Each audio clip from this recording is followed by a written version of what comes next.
Live and pre-recorded, this is the Red Ticket Blues podcast. I am Brian Buckley. This is being recorded on September 21st. To hit the internet's on September 22nd.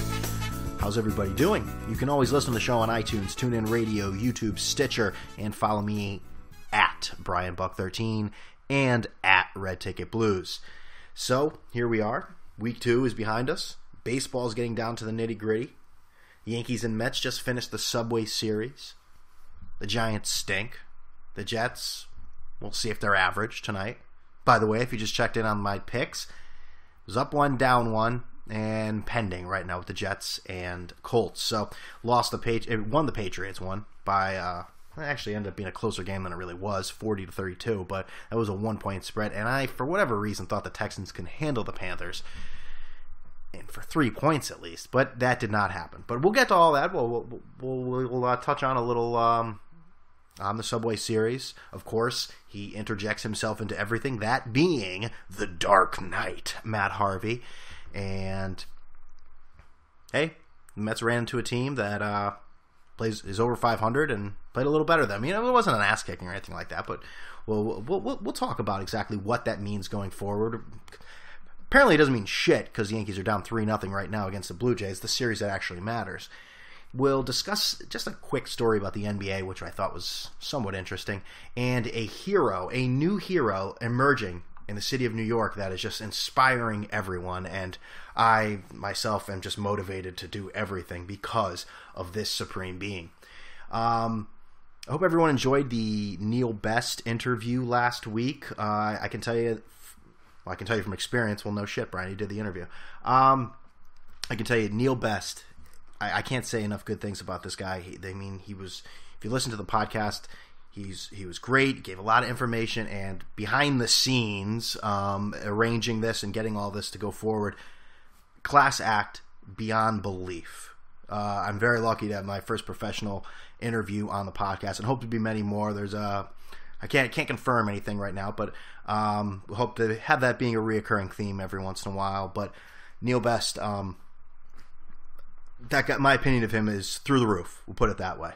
And I appreciate all the kind words. People said I was well prepared for the interview and you did a great job. And I have to really thank my wife, who was instrumental in putting together the questions and segues and everything. And without her, there's no way that interview would have sounded as good as it did. And my wife is also a content producer. It's an unpaid position right now for the podcast. So enough's enough. But I do want to thank my wife, because without her, this it would be a different product you'd be listening to every week to all the dedicated listeners. So, all right, enough. So with all that, let's move on. You know what? What should we start with? Let's start with the NFL. Let's start with the NFL. I didn't see a lot of the Giants game, and that looks like it was a good thing, because it looked like they, like I said, are not a good team. And basically what happened was the Falcons came in and they kicked their ass. They say kick their ass, but I mean, the Giants cannot close out games either. I mean, those two touchdowns in the fourth quarter, 24-20, they made the Falcons look like a real team, which most of the time they're not. But the Giants don't look good. They don't look good at all. Your leading rusher is Andre Williams with 43 yards. Odell Beckham, wonderful again. Again, I didn't see a lot of this game. I heard I heard lots of opinions from people on Twitter about the Giants game. Giants aren't good, and like I said last week, I hate to put a team in the hole after week 1, but that was their game against Dallas, and this could be a very long season for the New York Giants. Very, very long season. They look confused. The coaching staff looks confused. They don't look like they're doing the right things, making the right plays.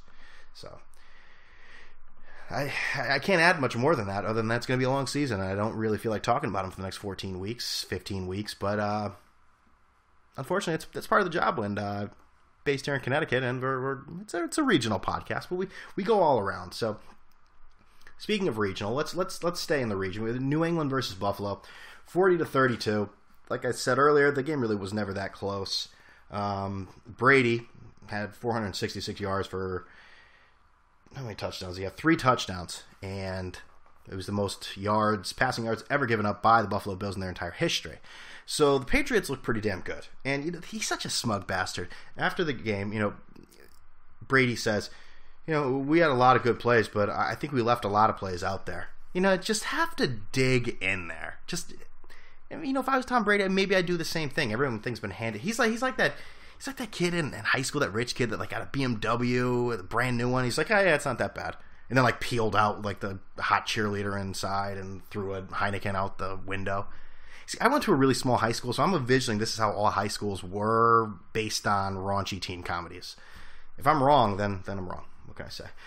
Same old story from Rex Ryan after the game. Belichick out-coached me. We talked too much. That's why we lost. His bluster is it was a big deal last week when they beat Indianapolis, but Buffalo's now 1-1 team, and it ain't as funny anymore. It's funny. It's not funny. It's amazing how quickly it can change from week to week. All of a sudden, he was the one. You want to point the blame on someone? It's his fault. But last week, it was a grand old time. Look, yeah, we're going to do it our way. Yeah, players, coach, yeah. But 40-32, New England looks damn good. They look damn good. I think the point spread against the Jaguars next week is 2 touchdowns. 2 touchdowns in week 3. Good Lord. Where do we want to go from there? Well, let's move on. I like the St. Louis-Washington game. Now Washington's 1-1, and they look good. They didn't look bad. I mean, Cousins was 203 yards. Not mind blowing, but 23 for 27. I mean, that's efficient. That's efficient. Apparently, him and the backup quarterback, guy named Robert Griffin III, they can't be in the same room together. They can't even be in the same room together. They don't want to talk. They won't talk because it's uncomfortable. I don't know what they talk about in the first place. I mean, Cousins would say, "Hey, I'm playing better than you ever did," and Griffin would say, "I'm really good. I'm the best quarterback in the entire league. Eat Subway, show socks, all in a full body suit of Under Armour." But I don't know why they talk anyways, but that's apparently that's an issue right now. Rookie running back Matt Jones. Who? Matt Jones. Who? Matt Jones was 123 yards, 2 touchdowns. The left tackle for Washington said that, left tackle Trent Williams said, he ran like his hair was on fire today. I want to see that. I want to see guys start, because, touchdown celebrations are getting a little boring these days. Let's say we started doing that. Lighting their hair on fire. It might be edgy. It might be. The announcers, they I'm not sure if it's a statement game. You got to make a message like that. He'll take the 15-yard penalty. I mean, he's got to make a statement. This is a game. This is a divisional rival. You got to light your hair on fire. Sometimes it makes sense. The coach ain't going to be happy, but, sometimes in the long run, it's going to be intimidating. Maybe it could be a big thing they talk about. Kids worried, parents. My kid lights their hair on fire, Real Sports, Brian Gumbel. A new thing going on. People lighting their hair on fire. And then he could sit there and write. What does he write down on that show? He's always writing things. I think they've done the production of the show before. They don't need to. I've mentioned this before. It still annoys me every single time. What is he writing? You've gone through several takes. He's just scribble. Anyways, Washington 24-10, and they're not looking as bad as everyone thought. I mean, they're putting that garbage of RG3 and Mike Shanahan butting in and the general manager's wife and her dirty text messages. I mean, that's all out the window at this point. They're 1-1 in a division. Let's stay in the division. They're 1-1 in a division that all of a sudden is a little crazy. We can go. Let's go around the league here. We'll go to the Dallas and Eagles game, which was the later Fox game for most of the national audience. Of course, we all know Tony Romo left the game broken clavicle. He will not need surgery, at least out 5 weeks, I think. It was a rough game to watch. I didn't watch a lot of it. I will admit, I got a little bored of it at one point and decided to watch House of Cards. But Tony Romo was playing well, and boom, he went out. And like I said, let's go back to the point that it was a little rough to watch. I mean, even Troy Aikman said it. It's not good football. This has been a terrible game to watch. We welcome in a new audience. America's Game of the Week. That's an awkward segue, and Joe Buck did it pretty well. I don't mind Joe Buck. I think it's trendy to hate Joe Buck. I like him though. I don't mind him. I think he's sarcastic and he doesn't fucking care. Sam Bradford, 224 yards, 23 of 37, and DeMarco. Can we talk about DeMarco Murray? Can we talk about the running back formerly known as DeMarco Murray? What the fuck is going on with that guy? He had 9 yards rushing in the first game. 9 yards. 9 times. 9 yards. And you know who led the rushing? For the Philadelphia Eagles? Sam Bradford with a whopping 9 yards. I just got a text message here. This is what happens when you do the online gambling. You get these random text messages. We just received late information on Jets Indianapolis. It'll easily cover. Call 708-580-0131 and receive the highest move. Well, let me put my code in here and get the full text message because I know you're all on pins and needles of a game that happened last night. Receive this huge move absolutely free. No sales pitch. No, unsolicited text messages. Why would that be a sales pitch? Unfucking believable. But I mean, I think it was something 21, 22 quarterbacks this week outran Demarco Murray. What do you have, 3 yards this week? Something like that. What happened to that guy? This was the big acquisition. Now, a lot of people were going to say the Dallas front line was a major issue. And I think a lot of people poo-pooed that and said, no, when you're a running back, you're a running back. Yeah, well, apparently you still need a good offensive line because you can't have, 2 yards. 13 attempts, 2 friggin' yards. Oh my God. Jesus, dude. Dallas look like geniuses getting rid of that shit. But they have their issues now. Tony Romo out and Des Bryant, as we all know, broken bone in his foot. He'll be out for, at least 8 weeks, I think 8 to 12 weeks. I think they really can't make an exact determination at this point. So, but Dallas is 2-0 in the division. So let's see. Where are we going to go next? We'll go to the games I really don't give a shit about. San Diego, Cincinnati. Philip Rivers continues to put up great numbers. I think it was the most passing touchdowns in San Diego history. Congratulations. He wins awards. He does not win anything on the field though. They lose to Cincinnati. Cincinnati looked great. 24-19. I guess it was closer than it made it seem, but I don't know. 2 teams that usually fall apart in the playoffs, so why even give them attention in the regular season? Detroit and Minnesota. Detroit looks pretty bad. Matthew Stafford, 53 passing attempts. He ran for 20 yards, more than Demarco Murray. And he led the team. Jesus. He led the team in passing, rushing. I was waiting to see for receiving, too. That'd be pretty good. I think the only person ever to do that was Nelson Muntz when he would throw the pass to himself and catch it, because that's impressive. Minnesota looks okay this year, but they were playing Detroit, which I think will be a large dumpster fire by the end of the year. All right, let's move on here. San Francisco, Pittsburgh. That was a 43-18 game. Pittsburgh took that one. They're both 1-1. I have the red zone, and every time it went to this game, it appeared as if San Francisco was like ready. They were in the red zone, literally in the red. Well, no shit. They appeared on the red zone. No, but you know what I mean. They looked like they were ready to score, and they score a whopping 18 points. Pittsburgh, and how about D'Angelo Williams, dude? The guy's got 5-6 touchdowns already on the season. Carolina kicked his ass to the curb, thought he was done. Kept Jonathan Stewart.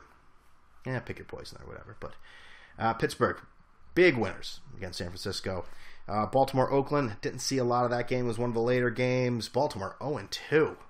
Donald Trump says Joe Flacco he's elite. But how about the Republican debate this week, huh? That was, or last week, I should say.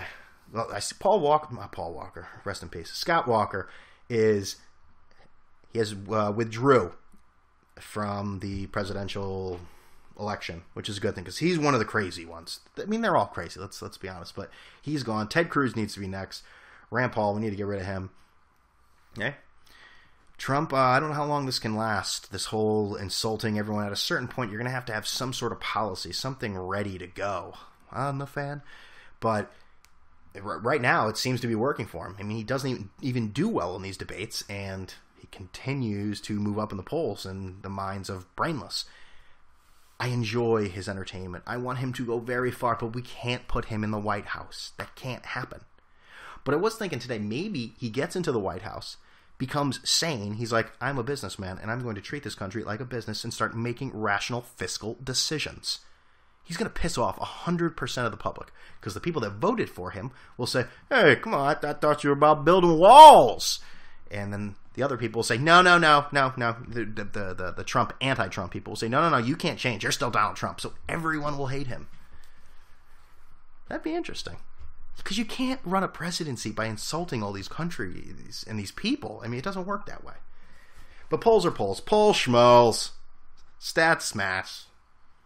Anyone can find a stat to, support stats. It was a Simpson joke that I royally messed up. Miami-Jacksonville, I didn't see a lot of that game, too. Boy, great breakdown of games you didn't see. Well, I get into certain games with gambling implications and knockout pool implications, which I no longer play in. Miami-Jacksonville. Jacksonville took this 23-20. I thought Miami was starting to look better. This was the team I was actually going to take with my knockout pick, Miami, so I would have lost anyways. Ryan Tannehill, 359 yards. Blake Bortles, he's starting to become a legit quarterback. Reports are Ndamukong Suh does what he wants on the defense. I do what I want to. We're very much the same. I do what I want. But I also don't play in an NFL defense that's organized. So, he's sort of going rogue, doing what he wants to do, stealth, being an individual, which shouldn't be shocking. I mean, it's the same guy who steps on people's feet and then says, I don't know, I didn't see anything wrong with it, just sort of, chilling. So you got 1-1 for both of those teams. And who haven't we gone over? Let's get to these sons of bitches. I'll tell you, New Orleans Saints, screw you. They're going to stink this year. And you know why I'm so interested in that game? Ha! You guessed it. I took them for my knockout pool. And they're not good. Drew Brees, I hope he's hurt. Because he played like shit. Okay? Shit. Tampa Bay tried to give them every opportunity to get back in that game. And New Orleans said, no, I'm good. No, we'd rather lose the game. So, there you go with that, because that was just, oh man. I think they said 50% of ESPN knockout pools are done, or 50% of people chose the New Orleans Saints, those are Yahoo, and then like 39% took it in ESPN, which is insane. The league I was in, I think there were 25 original entries. We were down to like 22 this week, and I think 16 may have taken New Orleans. Screw you, Drew Brees. And screw you, Sean Payton. And screw you, New Orleans. Come at me. So they're done. Tampa Bay, Jameis Winston does a little better. He only threw 21 passes, but he looked much more crisp, I'd say. He fumbled it. He looked better in the first game, which I guess really wasn't that difficult, but we'll see what happens with them. New Orleans may be taking some prime real estate, not so prime real estate in the cellar in that division. Tennessee, Cleveland, Johnny Manziel played a lot better. I mean, threw 15 passes. Mariota, he looked okay, but he definitely got welcomed to the NFL, being hit a million times. Every time I saw him, his face was halfway in the grass. And Cleveland wins, so they're 1-1 at this point. Travis Benjamin did well. So what do you got there? Arizona, Chicago, that was a shellacking. Arizona looks good. They look real good. They look real good, and Chicago looks real bad. So maybe that has something to do with it too. But Jay Cutler's out of the game. Some sort of hamstring pull. That's probably a blessing in disguise. Talk about a guy who's just disinterested and doesn't give a shit. I mean, that's ironic me saying that because he actually injured himself on trying to make a tackle after he gave up a interception. But still, I don't know. Jay Cutler. I'm good. I don't feel like trying though. Fucking teenage girl. Whatever. Smoke cigarette I stole from my parents. And then we'll get into this game, Houston, Carolina. This was the other game I lost this week. Well, this was the only game I lost this week, excuse me. It's 24-17. It was 3-point spread. Ryan Mallett coming in for Brian Hoyer this week, and he threw 58 passes. 244 yards. Cam Newton looked good, but he, I try my best to be open-minded with Cam Newton, but he's just an asshole. I mean, prime example. The guy has a good run, and then he slides, which there's nothing wrong with that. Every quarterback is allowed to slide. That's some of the perks of many of being a quarterback. You get to slide instead of getting your fucking bell rung. But what he does is he slides, then he gets up and does this dance. It's like, dude, stop. You slid. I can understand if a quarterback wants to take it and they're going to put their head down and be a running back like that, and you want to get up and you're pumped up and you want to do your dance and show off or light your hair on fire. You have all the you are completely allowed to in my book, and it's a big damn book. You are allowed to. But you're going to slide and then get up and do this performance as if anyone is impressed by your slide? Get the fuck out of here. And every week it seems like he puts more and more padding around his body. He's like the Michelin Man. I mean, I know he takes a hit, and I'm not trying to minimize the seriousness of the game of football, but I mean, give me a fucking break. That was quite a play that he sort of flipped over and almost actually landed on his feet there. Well, he did land on his feet, but almost where he didn't even fall down. But Carolina takes it, 24-17. Houston 0-2. They just have no offense. They just have no offense. Leading rusher, Chris Polk at 38 yards. Receiver, Nate, 63 yards. Ryan Mount, 200. Oh, Jesus. They just have no offense. I feel bad. J.J. Watt's going to be there for the rest of his career doing nothing. So that was week 2, and I guess that Thursday night game, that's we know Denver won 31-24. We don't need to get into it. That's long gone in the past. We have the Jets in Indianapolis tonight. I took the Jets. That was my third pick of the week. So right now at this current moment as we do this podcast, I am 4-1. Jets are a 7-point underdog. I feel as if they will cover that spread. So before we move on, I'd just like to say the beer I'm drinking tonight, it is one I've never actually seen before. Now, I've seen Dogfish, of course, but this is a limited edition. Well, I don't know how limited it is. Just fucking say the beer already. Okay, so it is the Grateful Dead American Beauty. It is a large pint glass, Imperial Pale Ale brewed with almond, honey, granola, obviously granola. If we're talking Grateful Dead, it's going to be granola, and all American hops. So it's actually decent. I mean, it doesn't taste that much different than the, I think it's their brown ale, maybe?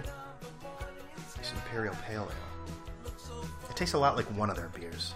You can taste a little bit of the granola in there, absolutely. So, that's not a Grateful Dead. I mean, I'm not far from a Deadhead. I mean, I do like some of their popular songs.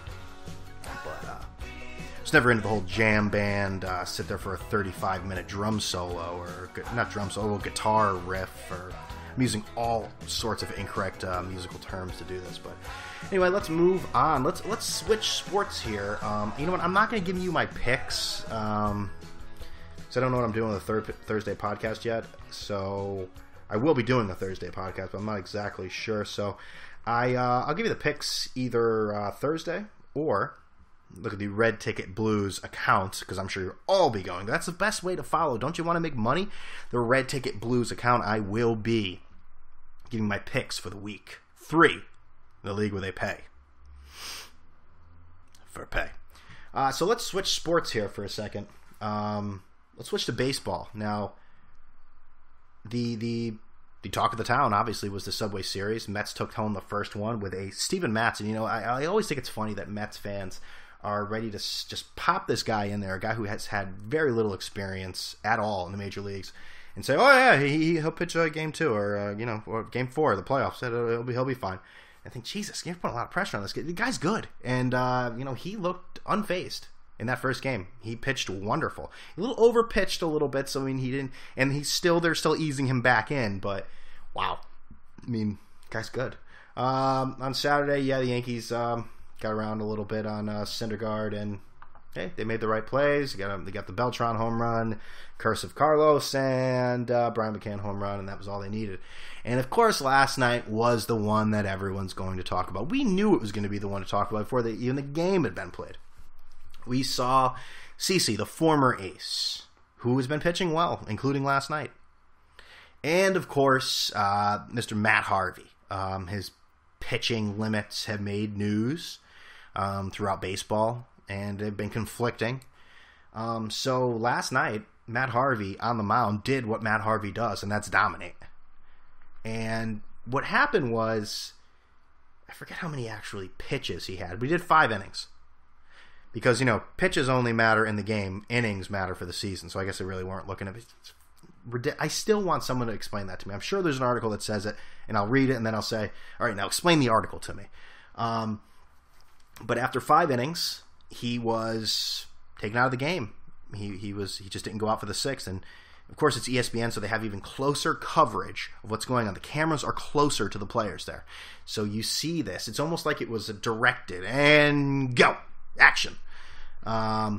You got Terry Collins telling Matt Harvey as he's disappointed and sulking, just so angry that he's being taken out of the game. And it was early.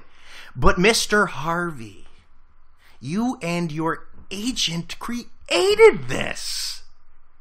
I hate to keep going on and on about Matt Harvey. No, that's not true. I do. No, seriously. I mean, I feel like I'm beating a dead horse here. But this guy, I'll tell you, this story is far from over because this guy is going to continue making it an issue. You created this, and you have the gall to pander to the audience like that. Oh, Skip, I still got it in me. I could play. I really want to go out there. But he had some fucking comment. What was it? I want to be out on the field. That's where I belong. Some bullshit like that. You are so full of shit, Matt Harvey. I don't like that, man. Again, I'm open-minded to the point where I understand he has a whole career ahead of him. But, stop. Stick with one position and stay with it. Matt Harvey. And the rumor is, I couldn't really confirm this, but the rumor is supposedly he went into the locker room afterwards and went on Twitter and was blocking everyone that said bad things about him. I don't know. That may just be an internet creation. I mean, he is known for blocking people, but I don't know if that was his first thing to do. We'll run into the locker room and do that. And you hear people saying, oh, it's Boris's fault. It's Boris. Matt Harvey pays him. Matt Harvey's not a babe in the woods who doesn't know what's going on here. Not some naive teenager just listening to people. This isn't a high schooler being led around by an agent or some school trying to recruit him. I mean, come on. He's 26 years old. Why don't you stop babying him? Mentally and physically. But hey, the Mets played a team that was over 500. Okay. Stop. Mets fans need to relax. You're going to win the division. I know some of them are on a ledge right now, worrying and saying that it's just going to get closer and closer because it's 6 games now. I don't see any way. The Mets could screw up royally, but I don't see any way that the Washington Nationals are going to be able to stay in this and actually win enough games. So everyone just relax in the LGM nation. You're going to be fine. Tanaka's going to miss his next start. Great. And currently the Yankees are losing 3-0. We'll see what happens there. I think that they have the one of the wild card opened up pretty well. Opened up. I'm reading an advertisement that says open your business. They have that locked down pretty well. Mainly because a lot of the 3 teams, the Angels, Rays, and Houston, that are trying to get that other spot, they're all playing each other. Like for the rest of the season, they're going to continue to just beat the hell out of each other. So it's going to be very difficult for one of them to continue moving up and steal both spots. So the Yankees probably have that. But, I was a little more optimistic. Adam Warren, 3-0. Come on, man. So that's baseball, Susan. What can I say? The one thing I wanted to say about basketball is Anthony Bennett, who was traded to the Minnesota Timberwolves in the deal for Andrew Wiggins. Andrew Wiggins was drafted first by the Cleveland Cavaliers last year, but then traded to the Timberwolves. No, what am I talking about? They were both traded to the Timberwolves, excuse me, in exchange for Kevin Love. Now, I'm all over the place here. The Minnesota Timberwolves have cut Anthony Bennett. So he was the first overall pick in 2013. He has averaged 4.2 points a game. He improved last year to 5.2 points a game. And his total rebounds improved from 3 to 3.8 points. But wow, is he the biggest bust ever? Because, remember draft day in 2013 with the first pick in the NBA draft, the Cleveland Cavaliers select Anthony Bennett. Who? Who the hell is Anthony Bennett? Is that son of Tony? Is there a junior at the end of that?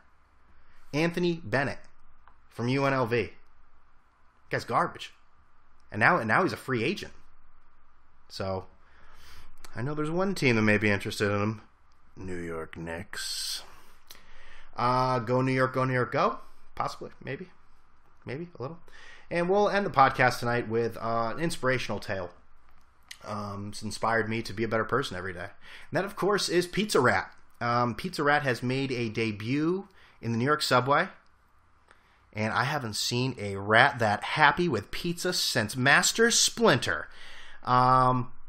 But what it is, if you haven't seen the video, and by now it's gone viral. So that means in the Situation Room with the White House, they're also, it's gone viral. I hate that term. Along with many terms, like, let me leave this right here, or this is why we can't have nice things, or it's gone viral. Things like that. I hate it. Bye. Dead. Who did this? Let's see. He's been dubbed the Pizza Rat. And the rat, it is a video where a rat brings a piece of pizza. A rat will bring a piece of pizza down some subway steps in New York City. And he's quite determined as he brings that piece of pizza down. The person taking the video kind of ruined it. I wanted to see how far he got with it, but I think he intimidated the rat. No one would intimidate Master Splinter. He needs to get food to his 4 children, which are turtles. But here's the thing. People are really, gravitating towards him as a inspirational figure. What I mean by that is, here's what the Daily News says. The video continues to go viral, with many on social media comparing Pizza Rat's struggle to get his pizza to the everyday grind of trying to fight hard for your dreams. Is that where we're at as a people?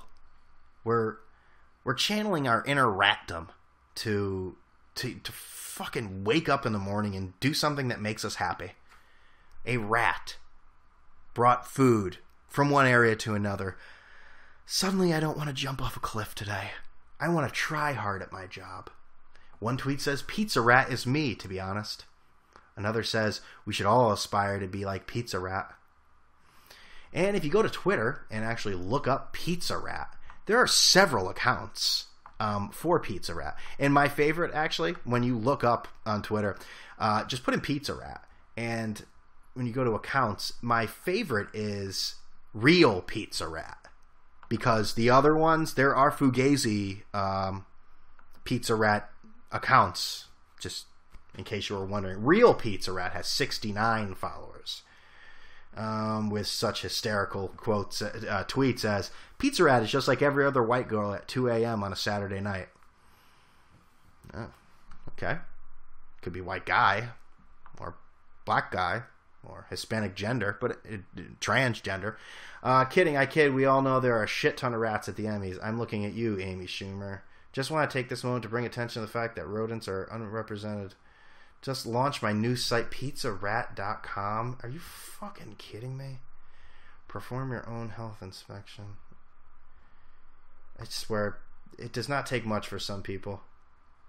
Or maybe this actually looks like a website. Did they just start this? Did someone just do this in the last hour? About us. Okay, I know this isn't particularly interesting, but now I'm kind of intrigued.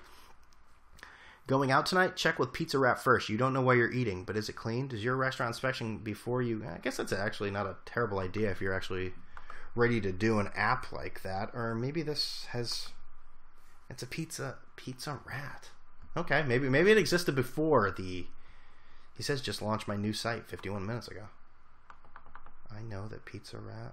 And then there's just people. Asshat, my name is Harold. Way to exploit me, Pizza Rat. My name is Paul, and I... Okay, enough of this. So, God, I must have bored all of you by now.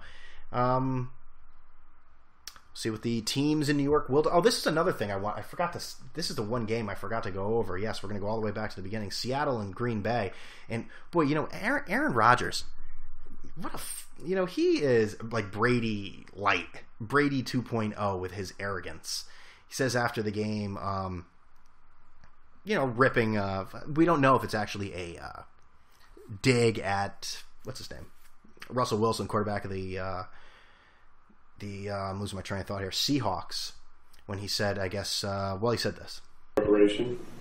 I didn't get it all from God. I think God was a Packer fan tonight, so he was taking care of us. I mean, he is like Brady 2.0. He's got the actress wife. Brady has the supermodel. Aaron Rodgers has 1 Super Bowl. Tom Brady has 4 Super Bowls. They're both shit-talking assholes that I don't like. One thing that does change is Tom Brady said he didn't cheat and he will get off, and he did. Aaron Rodgers said, I will bet Ryan Braun didn't do steroids, and, well, he was wrong about that one. But yeah, Green Bay takes that one 27-17, and Seattle's 0-2. So we'll just leave that there. Let me leave this right here for you. And what was the other thing here? Fans have actually started a GoFundMe page to help break up Ciara and Russell Wilson because they don't like the way it's going for their team. But apparently that's been shut down. But it did say, us Seahawks fans would love to see our team winning again. After seeing how great Future Hendricks' career, that's what they're calling him, Future Hendricks, because he's in Seattle, career has been since Ciara broke up with him. We think the same thing can happen to Russell Wilson again. After his wife cheated on him, he won his first Super Bowl. We're certain that his next big breakup will encourage a rebound of epic proportions. So to do this, we're going to get Ciara's career back on track. She has no time to be in a relationship. Donate to save our Seahawks. They're hoping to raise $50,000 for Ciara. They have raised $10 so far. This is from Black Sports Online. Sadly, though, Ciara or a random snitch got the GoFundMe deleted. Damn, because that had so much promise. Kind of like the end of this podcast. It was a train wreck. Listen, you can always listen. You can always listen to the show on YouTube, iTunes, Stitcher, TuneIn Radio, and follow me on Twitter at BrianBuck13 and at Red Ticket Blues. And you know what? Leave a review. Hit those stars. Tell everyone, tell the world how much you love the Red Ticket Blues podcast. And if you're on Facebook for whatever reason, I always say this for whatever reason, because every time I go on there, I hate you just a little bit more, Facebook. But if you are on there, go to the Red Ticket Blues page and like it, just so you can tell everyone, hey, Facebook sucks, but, Red Ticket Blues, not too bad. And with all that being said, I'm out of here.